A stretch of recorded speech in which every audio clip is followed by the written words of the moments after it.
साबिक वज़ीर आज़म इमरान खान को जिन फौजदारी मुकदमात में नामजद किया गया है, इनमें बेशतर FIRs फौजी तनसीबात पर हमलों से मुतल्लिक हैं और इनमें दहशत गर्दी की दफात भी शामिल हैं।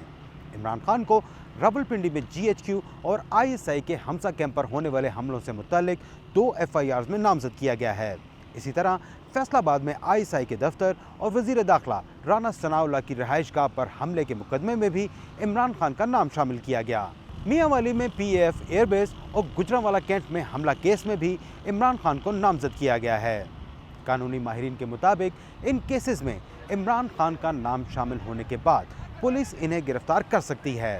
इस बारे में इमरान खान के वकला की टीम में शामिल एडवोकेट नईम हैदर पंजोता कहते हैं, इमरान खान की जमानत कबल अज़ गिरफ्तारी और इन FIRs को चैलेंज करने समेत मुख्तलिफ कानूनी नुकात का जायजा लिया जा रहा है। इमरान खान के वकील ने आइंदा की हिकमत अमली से मुतल्लिक मज़ीद तफसील फराहम नहीं की।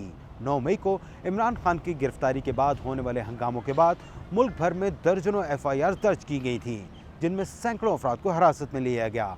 अब तक 102 अफराद को फौजी अदालतों में मुकदमात चलाने के लिए फौज के हवाले किया जा चुका है। कानूनी माहिरीन के मुताबिक जिन 6 मुकदमात में इमरान खान को नामजद किया गया है, अगर इनमें इमरान खान की गिरफ्तारी हो जाती है तो गिरफ्तारी के बाद फौज इन्हें तहवील में लेने का कह सकती है, जिसका मतलब है कि इमरान खान के खिलाफ फौजी अदालत में कार्रवाई चलाई जा सकती है।